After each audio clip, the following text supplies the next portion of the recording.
To Tehran. Alam Saleh is a senior lecturer in Middle East Studies at the Australian National University. Alam, thank you so much indeed for your time. Iranians especially, the whole world is wondering, where is the supreme leader? I don't think he's been seen for at least 5 days, at least. Well, of course, one of those that have been targeted and as in both Washington and Tel Aviv was the supreme leader. And I'm sure that for security reason, he's somewhere close to Tehran or in Tehran, somewhere safe and secure to be away from any kind of Israeli bombardment. I'm sure that sooner or later he will be back with views about what had happened in Tehran or in Iran in general in the past 2 weeks or so. Looking at it from an American point of view, Donald Trump's aim was quite clear: stop Iran developing a nuclear weapon. And now we hear from our correspondent in Tehran that actually the government's going to accelerate its nuclear projects. So if that's the case, is this going to be the biggest black mark against Donald Trump's entire presidency, that his miscalculation was so huge? Yes, absolutely. I think this addiction to bombardments that the United States was adopted in the past 3 decades in the Middle East, it should be ended. And now and again, we see another failure, like the United States failure in Afghanistan, in Iraq, in Syria, in Libya, in Yemen. Yet again, complicated issues in the Middle East does not have military solutions. The diplomacy is the best way to deal with issues, especially when it comes to a nuclear deal like the one in Iran. It's absolutely evident that Israel and the United States lacked a strategic plan for this war. We don't know what were their objectives. We don't know what they have achieved, if any. Of course, if their aim was to stop Iran getting a bomb, definitely now Iran is not only closer to making a bomb, but also more dangerous and has more reasons to do so.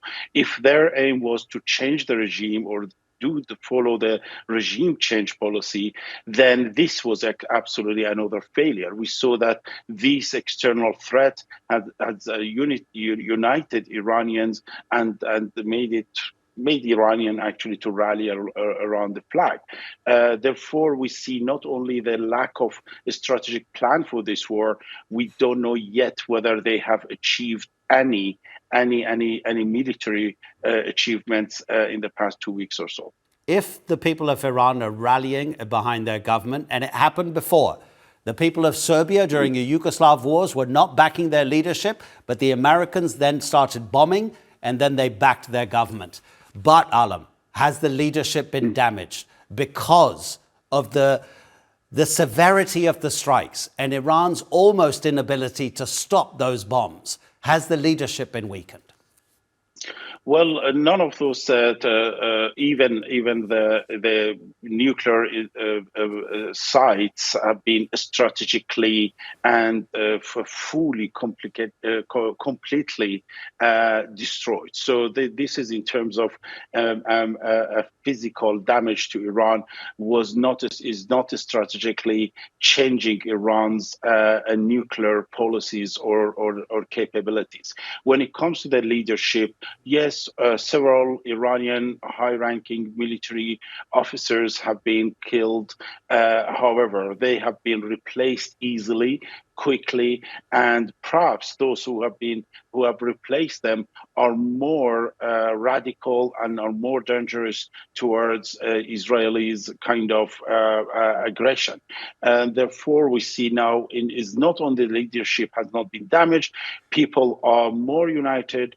Nuclear facilities and infrastructure is still there, including the 400 highly enriched uranium, but also these nuclear facilities and activities will go underground. And from now on, Iran has more reasons to pursue these policies in a very clandestine way.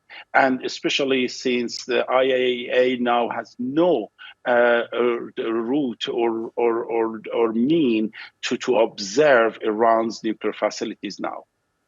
Do you think in their current guise, in other words, one being an Islamic republic and the other being a country led by a far-right coalition, probably the most far-right Israel has ever seen, that these two countries in their current forms could ever live peacefully? Well, the only way to stop a war is to create a balance of power. Theoretically speaking, only the balance of power can stop the war. There will be no peace. There will be absence of war, and the absence of war happens only when you can deter the other side, like Israel and United States, to attack you. Otherwise, this will be continued, as like what happened, the bombardment of Syria in the past decade or so by Israelis, and that even continued after the fall of Bashar Assad in Damascus. Therefore, the only way to stop this continued aggression against Iran is to create a balance of power. And whether Tehran decides to create this balance of power or not is yet to be seen, and is entirely depends on the nuclear negotiation and diplomatic means. Otherwise, Iran will go towards the opposite direction, which is getting a nuclear bomb and stop worrying. Alam Saleh, really appreciate the analysis. Thank you so much.